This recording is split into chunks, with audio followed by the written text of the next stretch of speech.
Da comienzo Para que tengan vida, con la doctora Alicia Lois.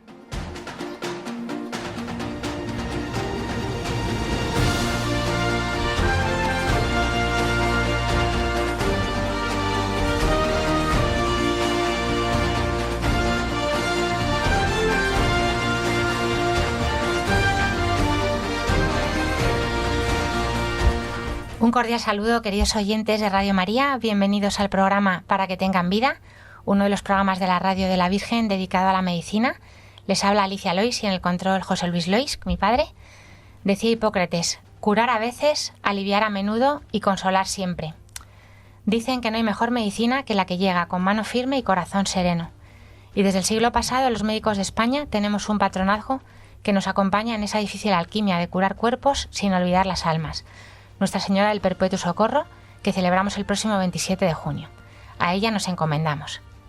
Y hoy en el micro de Radio María en España, en este lunes de mayo, me acompaña la doctora Almudena Esteban Maurer. Buenos días, Almudena. Buenos días, Alicia, un placer conocerte. Igualmente, tenía muchas ganas de que vinieras, muchas ganas de hacer este programa, porque Almudena, que es madre de 3 hijos, es médico de familia, máster en cuidados paliativos y en bioética, y médico de la Unidad de Cuidados Paliativos Domiciliarios. Muchas gracias, Almudena. Y como es lógico, pues hoy vamos a hablar de los cuidados paliativos. Hablaremos en el programa de hoy de muchas cosas, lo que nos dé tiempo, a lo mejor hay que hacer varios, pero bueno, sobre el tipo de trabajo que se hace en una unidad domiciliaria de paliativos, cómo acogen las familias los cuidados, la esperanza de los cuidados paliativos, siempre hay algo que hacer, me decía Almudena, también las diferencias entre sedación y eutanasia, y bueno, la dignidad relacionada con el cuidado. Y en la sección de Medicina y Cultura hablaremos de un libro relacionado con este tema. Les recordamos que tienen varias vías para contactar con nosotros. Pueden escribir sus preguntas al correo del programa, que es paraquetenganvida@radiomaria.es. Pueden escuchar nuestros programas que están colgados en la sección de podcast en la página web de Radio María, así como en otras plataformas de podcast como Google, Spotify, Apple Podcast o Amazon Podcast. Ahora les invitamos a continuar en la sintonía de Radio María en este mes de mayo y empezamos.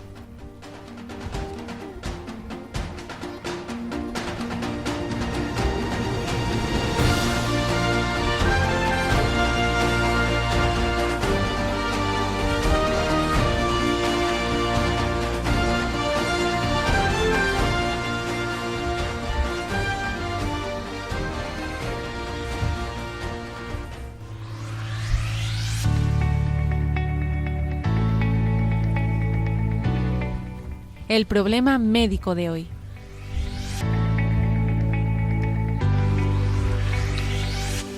Como decía en el sumario, hoy me acompaña aquí en la radio Almudena de Esteban, médico de familia, especialista en cuidados paliativos. Almudena, buenos días. Buenos días. Cuéntame, ¿por qué has llegado a ser médico de paliativos? Pues mira, yo estudié la carrera en una universidad aquí en Madrid. Me costó muchísimo sacar la carrera, repetí un año, los siguientes años casi repetía todos y ya en quinto de carrera estaba un poco agotada y tenía que elegir una optativa y elegí la optativa de cuidados paliativos. Y la primera clase que tuve la recuerdo, la he recordado desde ese día casi todos los días, porque el médico que estaba ahí nos preguntó a todos los que estábamos, que éramos 10 o 12 como mucho, que por qué habíamos querido estudiar medicina.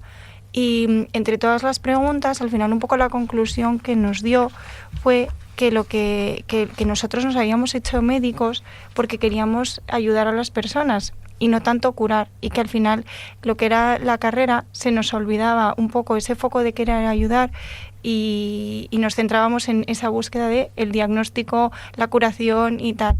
Y realmente eso me interpeló tanto que dije yo tengo que dedicarme a esto. Y recuerdo que la optativa era los viernes por la tarde a las 3 de la tarde, que pues era una hora que no apetecía. Además tenía que ir desde el hospital a la universidad, que me tenía que cruzar todo Madrid. Y yo iba feliz, o sea, porque era como que era el sentido de que yo veía que era como el sentido que yo tenía de por qué yo había querido estudiar medicina. como decía Hipócrates, que decía yo al principio, ¿no? Curar a veces, aliviar a menudo y consolar siempre. Por eso él había elegido esta frase de Hipócrates, que es el iniciador de la medicina como la conocemos actualmente, ¿no?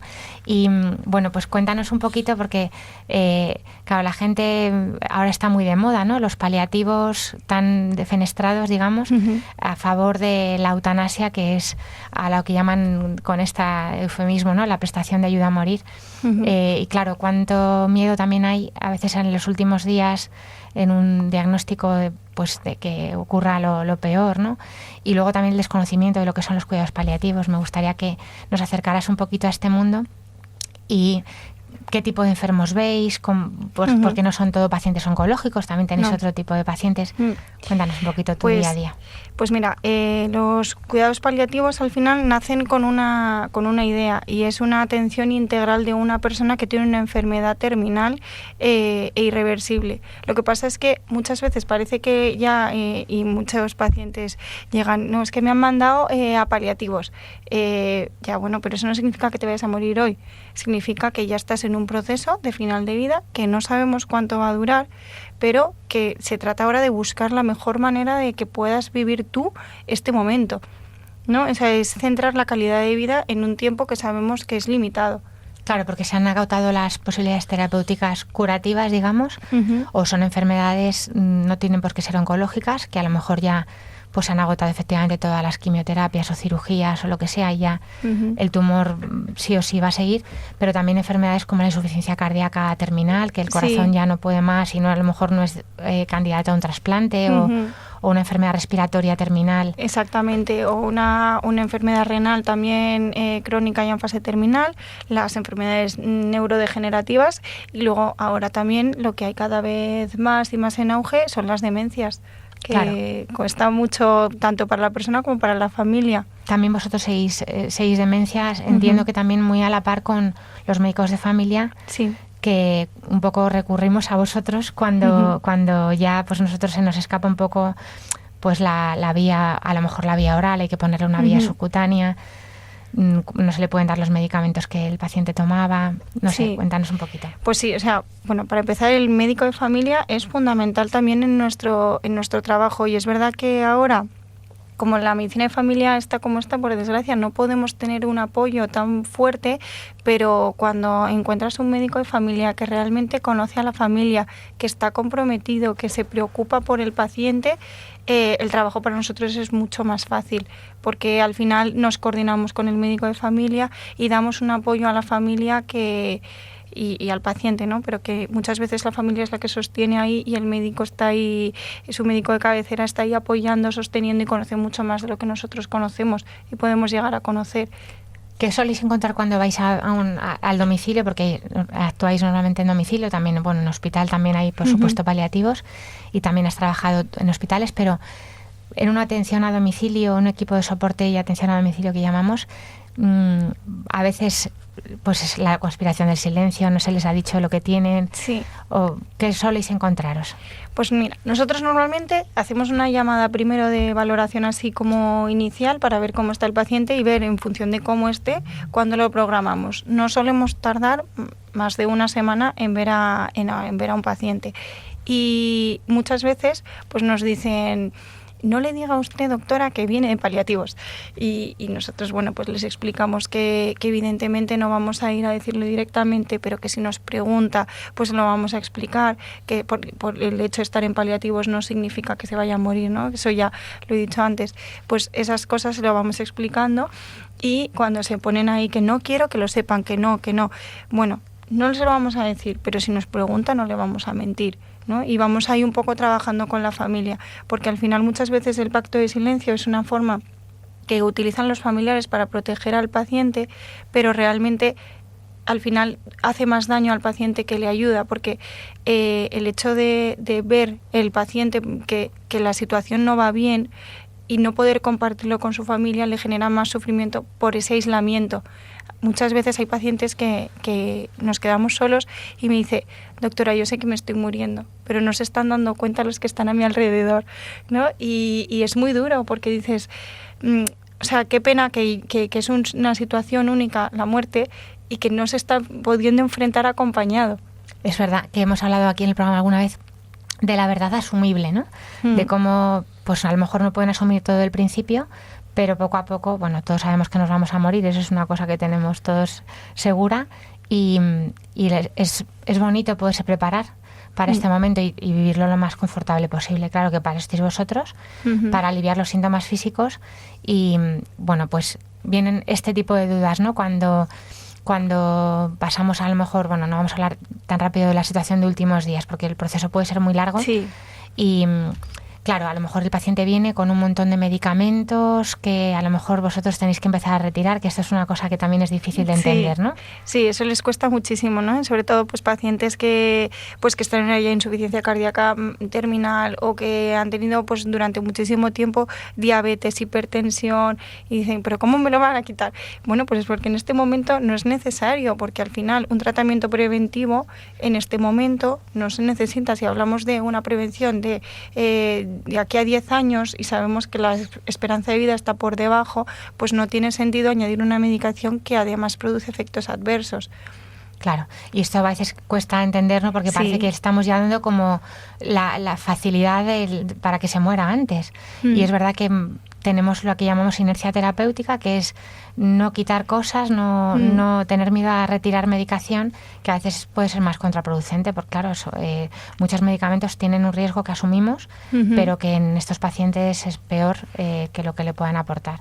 Esto, o sea, que hay que vivirse, se tiene que hacer poco a poco, claro, con consenso, con mano izquierda también, para que lo vayan entendiendo. Sí, hay gente que agradece mucho quitarles medicación y hay gente que te lo pide, pero hay gente que le cuesta más, ¿no? Entonces, pues ahí yo suelo intentar pactar con ellos. Venga, pues vamos a ver qué medicación ahora mismo es la menos importante, ¿no? Un poco por facilitar y ya ir viendo en función de cómo está, cuando empieza a aparecer algún efecto adverso o alguna cosa, y decir, mira, no tiene sentido, lo quitamos, ¿no? Y retomamos un poco esa conversación que tuvimos en ese momento, ¿te acuerdas? Tal, y se acuerdan y dicen, venga, pues sí, lo quitamos. Normalmente vais enfermería y medicina en las visitas, eso sería lo ideal, lo que sería recomendable, a veces no se puede, pero el equipo tiene todo el sentido que sea así, pues porque cada uno tiene su función. Sí, también tenemos psicóloga y trabajadora social, ¿no? Y entonces a veces las visitas, cuando un paciente es más complejo por distintos factores, pues vamos las 4. Otras veces vamos primero médico y enfermera, hacemos una valoración y ya en función de cómo esté, qué necesidades tiene, pues vemos si derivamos o no. Normalmente sí que intentamos que llamen tanto la psicóloga como la trabajadora social, que llamen a todos los pacientes para que vea un poco, ellos al final pues son especialistas en su parte, nosotros sabemos explorar una parte así como más inicial, pero ellas saben todo lo que tienen que preguntar y tal, entonces intentamos que llamen ellos. Claro, pues si necesitan algún recurso, alguna ayuda, por supuesto, psicológica, que en esta situación incluso la familia a lo mejor también necesita, ¿no? Sí. ¿Cuántas visitas soléis hacer por día? Porque esto lleva tiempo. Pues entre 4 y 6 solemos hacer, más o menos, sí. ¿Y estáis cuánto tiempo? Claro, entiendo que la primera valoración puede ser la más larga, ¿no? Claro, la primera valoración suele ser así la más larga y solemos estar 1 hora, más o menos, y luego las siguientes en función. Cuando ya la situación se va haciendo cada vez más compleja y necesitan más tiempo, pues también podemos estar 1 hora, hora y media, y luego también les dejamos nuestro teléfono. Entonces ellos nos pueden llamar en cualquier momento. Entiendo que las dudas más o menos eran bastante comunes en estas primeras visitas, ¿no? Que suelen inquietar al paciente y a la familia. Bueno, cuando suelen entrar en el programa, pues lo que más les preocupa es qué pasa, qué hago si me pasa algo y no estáis, ¿no? Pues tenemos nuestro teléfono, tenéis una atención telefónica 24 horas, cualquier cosa nos podéis decir, ¿no? Y eso es un poco lo que más les preocupa al principio. Y a medida que las cosas pues, se van complicando, pues van apareciendo otras preocupaciones. Pues primero sobre el cuidado. El cuidado es lo que preocupa mucho a la familia, ¿no? De cómo hago, cómo le cambio la sábana, cómo le levanto, cómo le muevo, cómo le llevo al baño, ¿no? Esas son un poco las situaciones que nosotros intentamos ir adelantando para poder ir previniendo para cuando llegue ese momento. ¿Normalmente la gente prefiere estar en su casa o cambia de opinión en los últimos momentos? Porque, o sea, ¿qué experiencia tenéis? Pues yo creo que cuando hay unos buenos cuidados, la gente prefiere estar en su casa. Es verdad que hay algunas personas que tienen mucho miedo, ¿no? Y entonces el hecho de tomar decisiones, a veces puede ser el paciente o a veces puede ser la familia, que tienen que tomar decisiones y les cuesta mucho y tienen como mucho miedo a equivocarse y eso, entonces prefieren estar en un hospital. Es verdad que nosotros les explicamos que en un hospital, un centro de cuidados paliativos, solamente se puede estar un tiempo limitado. Y entonces intentamos que estén en casa el mayor tiempo posible, que también ellos lo agradecen. Y luego hay gente que desde el principio habla con tranquilidad, con franqueza, ¿no? Sobre su situación y tiene la situación como muy planificada. Y yo cuando llegue el momento quiero que me trasladen a un hospital y no sé qué. Y cuando llega el momento dicen no, yo estoy muy bien aquí, yo me quedo en mi casa con mis cosas. Entonces hemos visto un poco de todo. Vale. ¿Qué tipo de pacientes no oncológicos te ha llamado más la atención llevar o te ha, no sé, costado más o gustado incluso más, ¿no? Por ser un poco distinto? Sí, a mí me genera mucho sufrimiento, ¿no? Las personas con las enfermedades neurodegenerativas o enfermedades raras, porque al final se sienten más solos, ¿no? Y es más complicado esa incertidumbre de no saber cómo va a evolucionar la enfermedad, ¿no? Y por otro lado, me gusta mucho atender a personas que tienen demencia, porque creo que tenemos que aprender mucho de las personas mayores y sobre todo pues gente que tiene esa situación, ¿no? de deterioro cognitivo, de ese cuidado. A mí, personalmente, me gusta mucho, me parece que es donde se les da la dignidad, ¿no?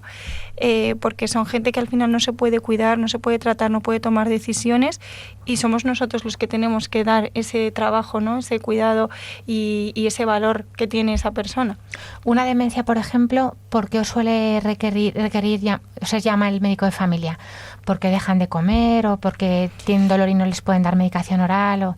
O están más, claro, pues están más caídos y entonces no saben exactamente qué les pasa, si es una situación de final de vida o no, ¿no? Y entonces nosotros pues vemos y a veces vemos, cuando ya la demencia está muy avanzada, efectivamente, van perdiendo capacidades cognitivas y una de las capacidades que pierden es esa capacidad para tragar, empiezan los atragantamientos, ¿no? Y entonces ahí ya es cuando la situación se complica y nosotros hablamos mucho con la familia para explicarles que esta situación ya es una situación de enfermedad avanzada, que por desgracia parece que ya estamos acercándonos al final y que hay que ver un poco qué hacemos, ¿no?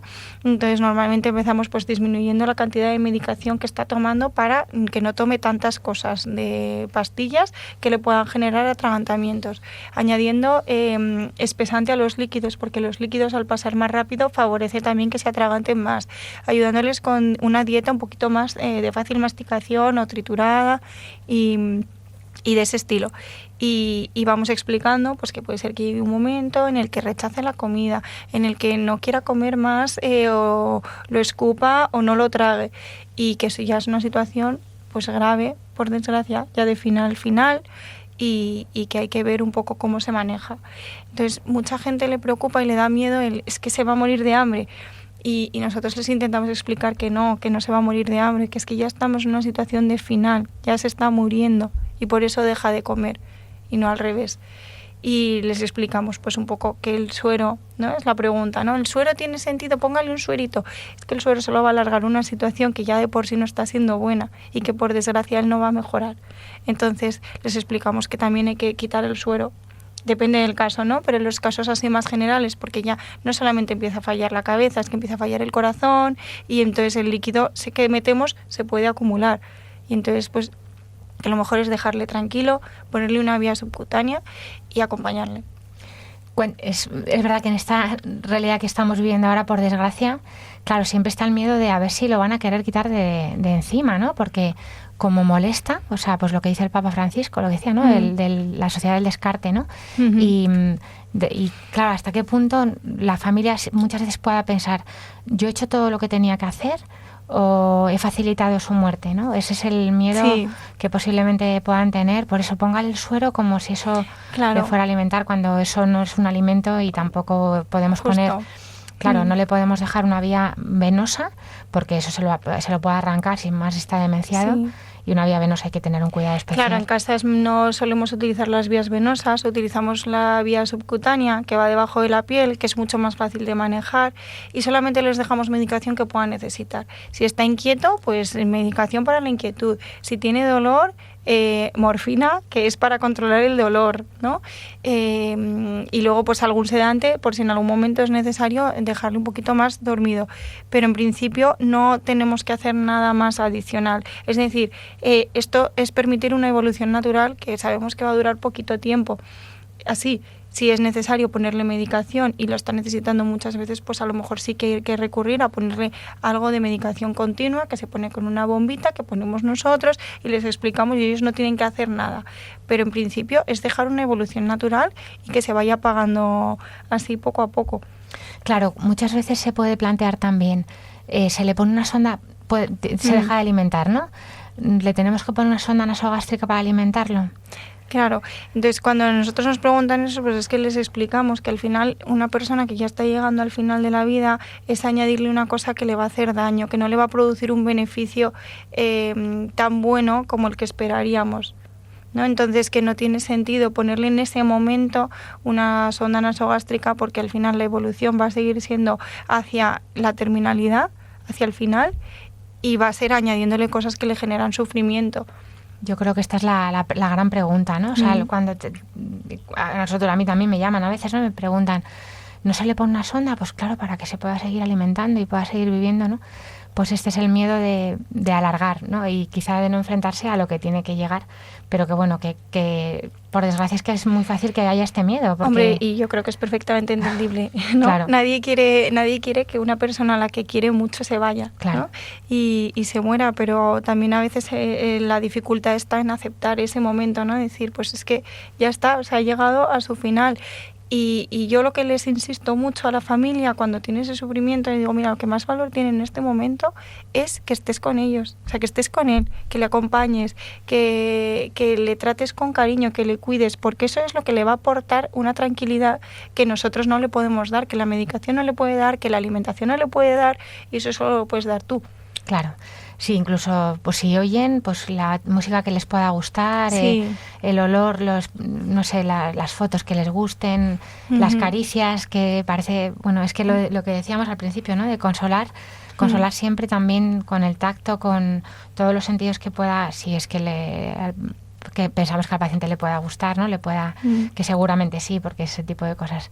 Nosotros siempre explicamos que el oído y el tacto son los sentidos que se mantienen casi hasta el final, y entonces pues les decimos que cuiden las conversaciones, que aprovechen, ¿no? Para decir alguna cosa que no hayan dicho en otro momento, pues que se lo digan, que se puede acariciar, por supuesto, que le pueden apretar, ¿no? Y bueno, pues de esas cosas yo recuerdo muchas experiencias de la gente, ¿no? Que decía, muchas gracias, doctora, porque estaba dormida, me abría los ojos, me sonreía y se volvía a dormir, ¿no? O cosas así que dices, la verdad que qué bonito el poder una persona al final de su vida poder estar acompañado de su familia y que vea eso, ¿no? Y que tú te quedes con ese recuerdo de me ha sonreído y se ha vuelto a dormir.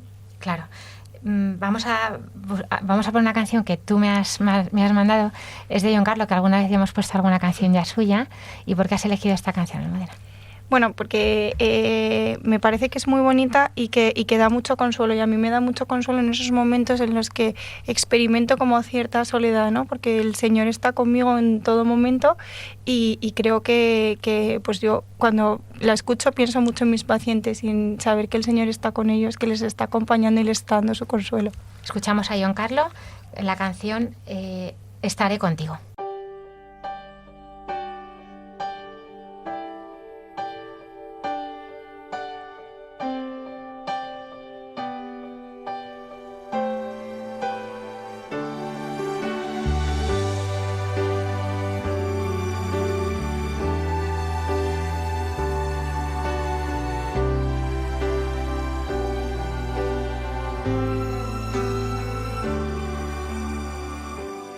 Amado, no sabes cuánto me alegra que estés aquí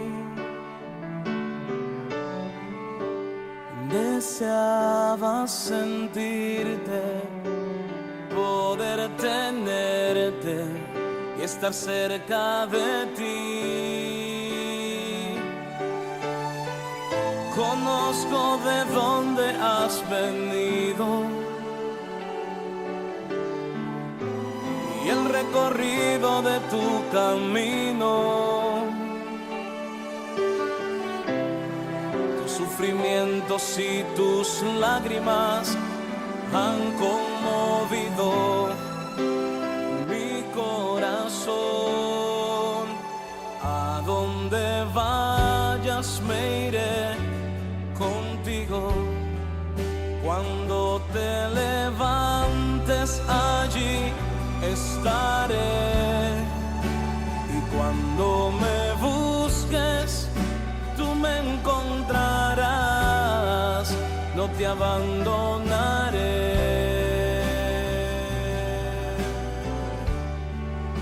Puedes contar conmigo.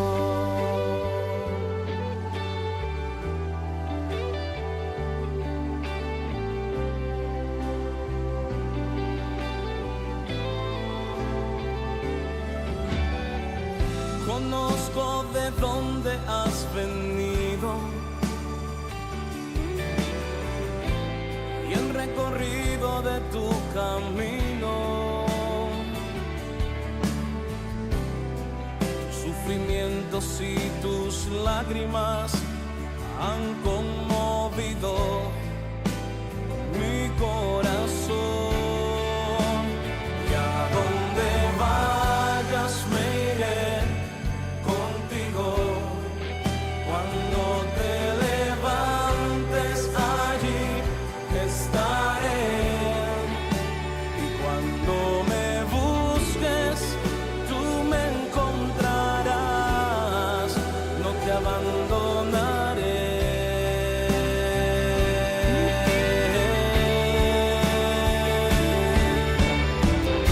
Si conocieras tu valor, lo que significas para mí, el amor tan grande que te tengo, seguramente dejarías de buscarme fuera de mí. Abre tus alas y vuela hacia mí.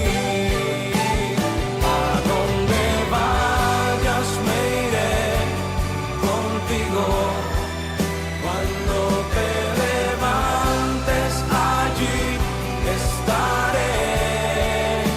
Y cuando me busques tú me encontrarás. No te abandonaré. Eres importante para mí. Estamos en Radio María, en el programa Para que tengan vida, dedicado a la medicina. Hoy estamos hablando de los cuidados paliativos. Me acompaña en el micrófono Almudena de Esteban, médico especialista en paliativos. Y antes de pasar a la segunda parte del programa, vamos a recordar que estamos en el mes de mayo, hoy 18 de mayo. Estamos en campaña, como siempre, estos momentos fuertes de la Radio de la Virgen, que vive de la providencia. Así que escuchamos a Yoli, que nos anima a participar. En este mes de mayo, la Virgen, causa de nuestra alegría, nos invita a alzar la mirada hacia el cielo y a recibir al Espíritu Santo que nos envía su Hijo resucitado, para que sigamos extendiendo las semillas del Evangelio que hicieron de nuestra patria la tierra de María, eucarística y misionera. Una invitación a alzar la mirada que nos hará el Papa, cuya visita a España estamos preparando con ilusión en esta emisora, una de cuyas señas de identidad es la fidelidad al sucesor de Pedro. Radio María pide al Señor su gracia y a sus oyentes colaboración en esta campaña de mayo para seguir cumpliendo la llamada que el Vicario de Cristo nos hacía en la fiesta de Pascua de llevar a todos la buena noticia de que Jesús ha resucitado y que con su fuerza también nosotros podemos dar vida a un mundo nuevo de paz y de unidad, como muchos cristianos y un solo Cristo. Colabora. Puedes hacerlo sin moverte de casa con una simple llamada al 91 822 8010 a través de Bizum con el código 38048 o en nuestra página web www.radiomaria.es en el apartado Donativos, donde verás los números de cuenta para realizar una transferencia o ingreso bancario. También puedes hacerlo con tarjeta o PayPal. Alza la mirada con el Papa en Radio María. Alzamos la mirada, hoy hablando, pues como decía, de los cuidados paliativos, y nos quedan muchas cosas interesantes que me querías contar, Almudena. Sobre todo, vamos a empezar con la dignidad relacionada con el cuidado, que no tiene tanto que ver con la autonomía o con ser funcional. Bueno, a mí es que es un tema que me parece fundamental, porque ahora mismo la cultura que tenemos eso es una cultura muy utilitarista, ¿no? Entonces vales lo que eres capaz de hacer y el rendimiento que tú puedes tener. Entonces, ahí, ¿qué papel tienen los enfermos en ese pensamiento? Es que no tienen ningún papel, pero es que estamos equivocados. Es que el tema es que nosotros valemos por lo que somos y los enfermos valen por lo que son. Aunque no se puedan levantar, aunque necesiten ayuda para todo, aunque haya que cambiarles un pañal, ¿no? Entonces muchas veces los pacientes les preocupa mucho cuando llegan a ese momento, ¿no? Y dicen, yo cuando no pueda valerme por mí mismo, yo ya no quiero estar aquí. Y tenemos que hacer un trabajo ahí para hacerles entender que el valor que tienen es inmenso, solo por el hecho de ser personas, de ser quien son. Y yo muchas veces les explico, ¿no? Y digo, a ver, es que tú ves a un niño al que hay que cambiar los pañales, hay que llevarle a todos lados y hay que asistirle todo el rato, darle de comer, etcétera, y no piensas que no tiene ningún valor, ¿no? Y lo quieres por lo que es. Pues es que cuando tú llegas a ese momento, que puede ser que llegue, y no te voy a mentir porque es así, no vas a perder tu valor. Y yo insisto mucho en eso porque creo que hay que devolver, ¿no? Hay que dar esa dignidad que tenemos y que parece que la hemos perdido, pues precisamente por eso, por nuestra funcionalidad. Se está inoculando la cultura de la muerte, claramente, ¿no? Uh-huh. Y cuántas veces muchos pacientes se van adelantando y dicen, yo cuando ya a mis hijos les dé qué hacer, pues nada, que fuera, ¿no? Fuera de aquí, y no quiero dar guerra porque no quiero molestar. Esas son frases muy envenenadas, muy peligrosas, porque estamos quitando el derecho de que otro te pueda cuidar, que también para él eres un bien. Esto es que es totalmente contracorriente, ¿no? Es que es contra lo que va ahora la corriente. Yo creo que el cristianismo, la verdad, gracias a Dios, es lo que lo mantiene, porque es que bueno, el cristianismo, sí, la cultura cristiana en general, ¿no? La cultura de amar al prójimo, sea como sea. Y es verdad que esto es una cosa que se va inoculando en las series, en las noticias, en todo tipo de cosas, ¿no? Con esta cultura un poco obsesionada con la perfección, incluso hasta edades, gente muy mayor que está pues yendo al gimnasio, cuidándose, haciendo miles de cosas que están fenomenal, pero que en cuanto se pierde un poco de esa juventud impostada, claro, yo no me puedo permitir que a mí me tengan que cambiar un pañal o ni siquiera llevarlo, ¿no? Sí. Y esto pues es que es un trabajo que, bueno, pues que está bien que haya médicos que lo vayamos haciendo porque verdad, vamos, médicos y la cultura en general, ¿no? Y esta radio también que invita a esto, a la vida, a que toda vida es valiosa. Esto hablando de la dignidad, ¿no? O sea, que envenenado es el pensamiento de no querer dar guerra. No hacemos ningún bien. Al revés, hacemos un bien no dando guerra, pero es verdad que permitiendo amar. Que yo les explico muchas veces que ellos no han elegido tampoco esa situación, ¿no? Entonces que tampoco se culpabilicen por ser una carga, porque no lo han elegido. Y que esto pues ha venido así por desgracia y ya está, pues no pasa nada, hay que aceptarlo y hay que vivir con ello y hay que buscar vivir de la mejor manera, pero vivir, ¿no? Creo que lo importante es intentar buscar dar vida hasta el final. Claro. Una duda grande que surge es cuando llega el momento que el paciente está muy malito y ya pues respira muy mal, tiene mucho dolor o casi no reacciona y llega la famosa sedación, ¿no? La sedación paliativa. que se utilizan fármacos que de forma indirecta o no deseada pueden provocar la muerte, bueno, pues como consecuencia de la utilización y la propia situación crítica del paciente. El miedo que tenemos con que no sea una eutanasia encubierta, ¿no? O que realmente se produzcan. Sí, mira, cuando llega una situación en la que vemos que es una situación de final de vida, a veces está indicada una sedación paliativa y es fundamental que la gente entienda, lo primero, que es una indicación médica, que no es algo que decida ni el paciente ni la familia, que es el médico, el equipo, ¿no?, el que decide si el paciente tiene que tener una sedación o no. Y cuando hay una sedación, cuando hay una indicación de sedación en agonía, es decir, cuando el paciente ya sabemos que se está muriendo y presenta algún signo de disconfort, o cuando vemos que hay un síntoma que no conseguimos controlar. El más frecuente suele ser la agitación, el delirium lo llamamos nosotros, pues esa agitación es el síntoma más frecuente que nos precipita a una sedación paliativa.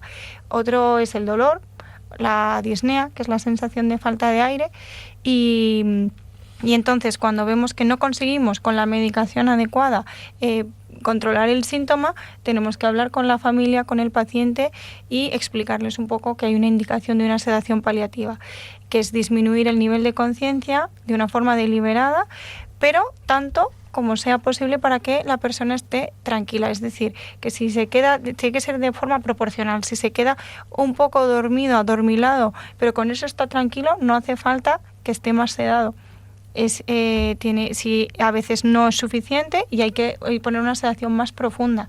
Bueno, esto es muy persona dependiente y hay que ver un poco, ¿no? Pero sí que es fundamental que la gente entienda que esto es algo que es bueno, que es éticamente, moralmente aceptable y que por supuesto lo tiene que indicar una persona que sepa, ¿no? Que muchas veces queremos ya acortar esta situación porque es un sufrimiento muy grande, pero normalmente cuando una persona está sedada ya no hay un sufrimiento y nosotros explicamos a la familia cuáles son los signos que nos hacen plantear que puede haber un sufrimiento. Y cuando iniciamos una sedación en casa les explicamos todo y estamos muchísimo más pendientes de lo que estamos durante todo el proceso. Y si hace falta que volvamos a ir al día siguiente porque la medicación no ha sido suficiente o lo que sea, o la persona o la familia está muy agobiada, pues volvemos a ir, volvemos a explicar, valoramos todo y no hay ningún problema. Porque entiendo que las dosis más o menos son estándar según el peso, etcétera, pero eso, puede haber pacientes que tengan síntomas de sufrimiento, pues que tengan disnea o ruidos respiratorios incómodos o agitación, o siga la agitación, claro. Y entonces habría que subirle la medicación, ¿no? Exactamente, que a veces no es suficiente. Nosotros intentamos empezar en casa con las dosis para ver cuál es la dosis que pueda necesitar esa persona, pero a veces no es suficiente o la situación cambia o hay alguna cosa que aparece nueva que hay que valorar, ¿no? Porque a veces, por ejemplo, como van perdiendo funciones, pues dejan de hacer pis y el pis se les va acumulando en la vejiga y eso les genera una incomodidad que no sabemos bien por qué, no la familia, es que está muy inquieto, es que no sé qué, entonces ya vemos, valoramos y pues hay que ponerle una sonda. No es algo habitual, pero puede pasar. Para confortar eso, para que exactamente, esté más, todo más orientado cómodo. al confort, a que esa persona esté más confortable.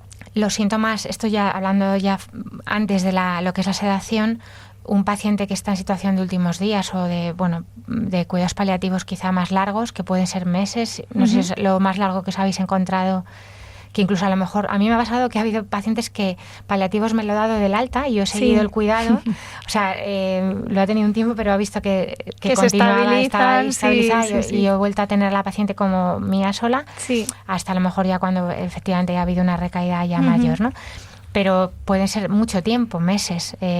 ¿Cuánto tiempo así de síntomas de largos podéis llegar a encontrar? Nosotros al final somos un equipo altamente especializado, ¿no? Entonces atendemos solamente a los pacientes paliativos más complejos y la media más o menos yo creo que estaría como en los 6 meses, entendiendo que hay algunos que pueden estar un año y hay gente que solamente está unas semanas o varios días, exacto. Los síntomas más frecuentes que preocupan normalmente a la familia. el tema de la anorexia, el perder el apetito, no dejar de comer.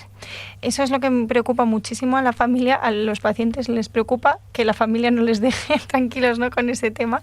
Y nosotros les explicamos que bueno, que al final se trata de buscar cosas que le supongan un placer, ¿no? Que si estamos buscando calidad de vida lo buscamos en todos los ámbitos. Entonces, si el comer se va a convertir en una tortura, pues entonces igual hay que buscar otra manera de que comer no sea tan complicado para esa persona. Entonces, pues que coma lo que le apetezca. Y eso muchas veces les descoloca mucho porque dicen, como si toda la vida me han dicho que me controle la sal, que me controle el azúcar como tal. Pues no, nosotros somos de otra manera, les decimos así un poco medio en broma, medio en serio, ¿no? Se trata de que disfrutes. Entonces, si te apetece tomarte un dulce, tómatelo con gusto. Y si que tienes que poner un poco más de insulina, pues no pasa nada. En este momento no pasa nada. Vale. La anorexia, que a veces también es porque tienen la boca muy seca o bueno, porque el propio enfermedad de base les hace no comer. Un tumor quita el hambre porque sí, porque es un síntoma típico de un cuadro neoplásico, ¿no? Pero bueno, a veces eso pues porque se mueven menos, porque también tienen muchísimo menos gasto energético y a lo mejor también porque les duele la boca, empiezan a salir llagas. Bueno, también la boca es un foco de problemas muchas veces, ¿no? Sí. Luego los tratamientos muchas veces, la medicación, como decías, pues les seca la boca, les genera mucha incomodidad.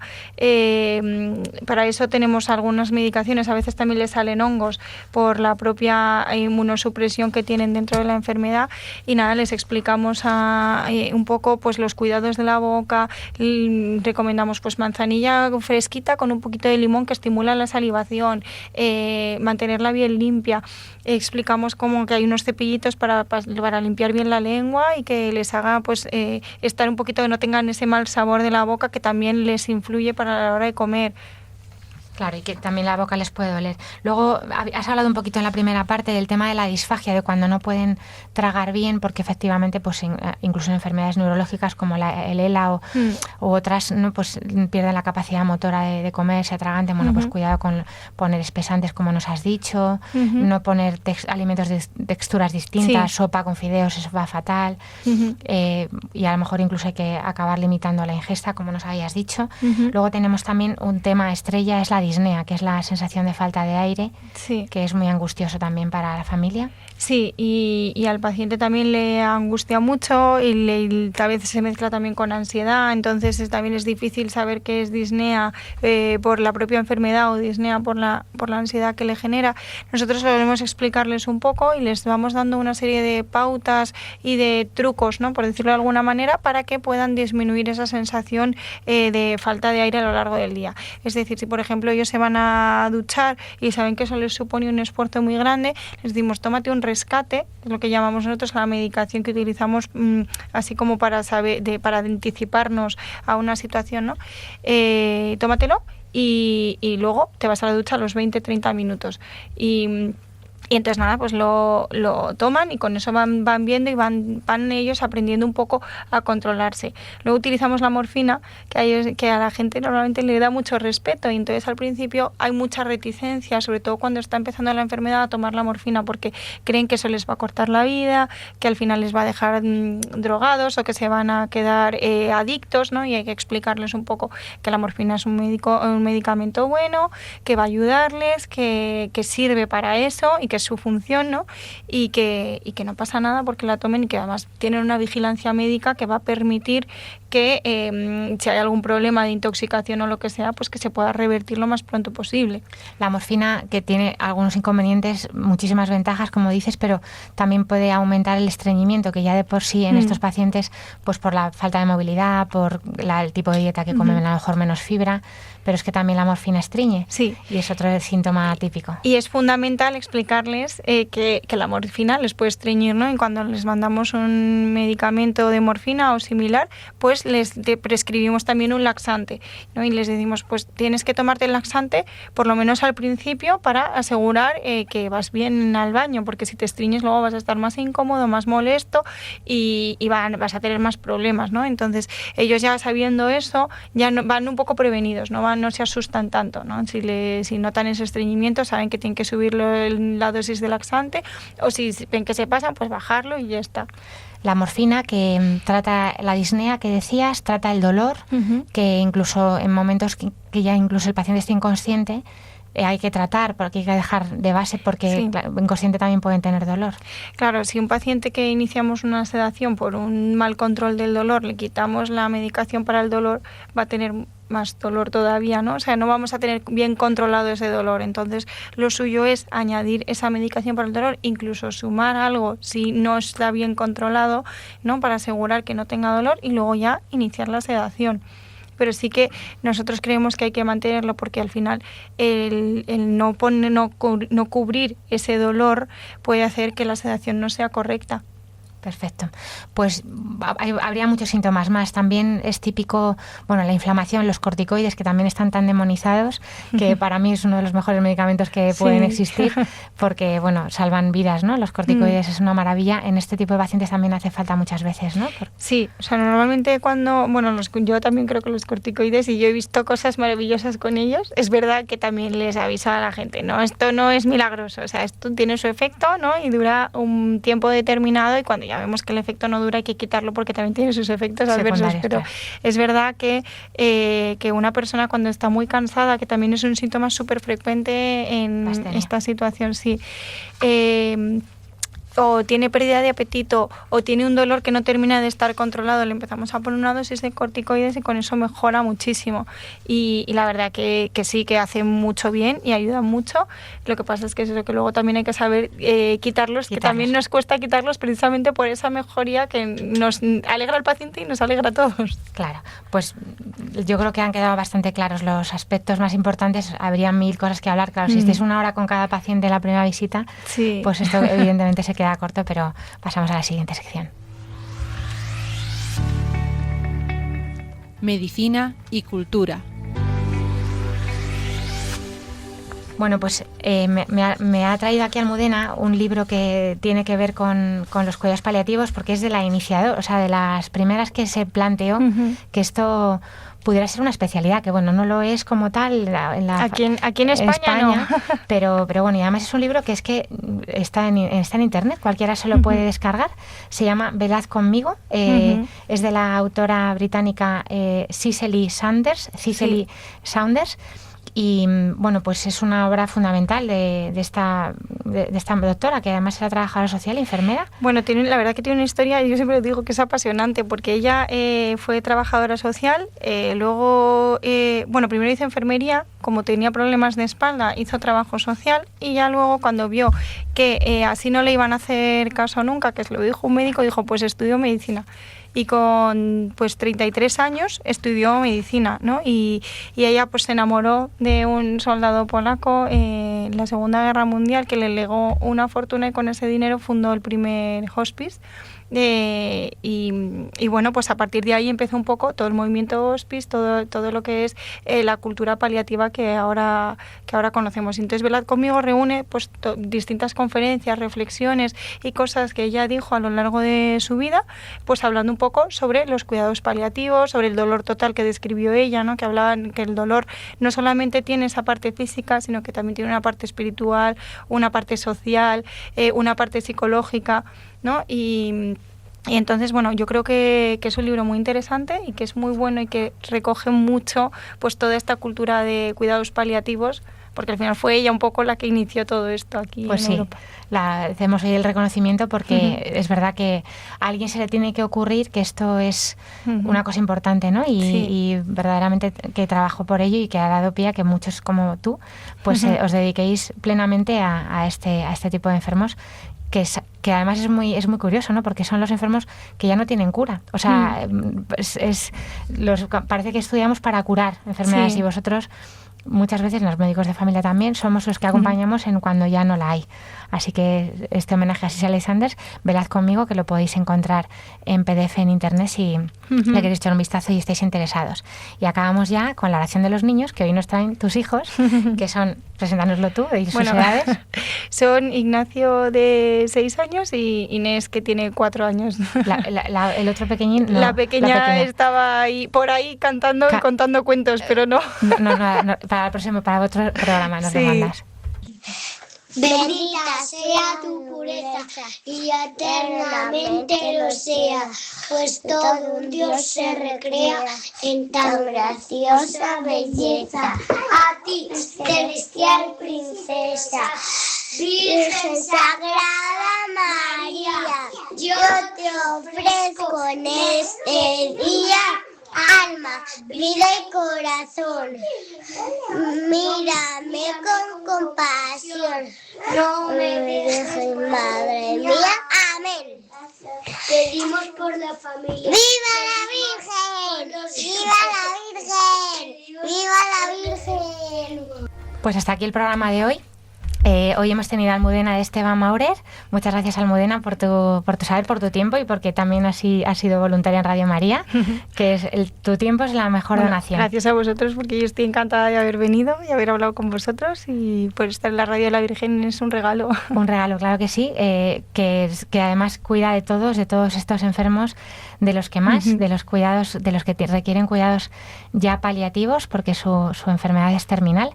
Pues nada, damos muchas gracias a Dios, también a todos los oyentes por habernos escuchado, a todo el equipo de Radio María, a José Luis Lois en el sonido. Muchas gracias, Padre, y nos volveremos a encontrar, si Dios quiere, en 2 semanas, a las 12:30 del mediodía, después de la hora intermedia, 11:30 en las Islas Canarias. Seguimos con la campaña de mayo, no se olviden de seguir colaborando con sus oraciones, sobre todo, con sus donativos, y que Dios les bendiga.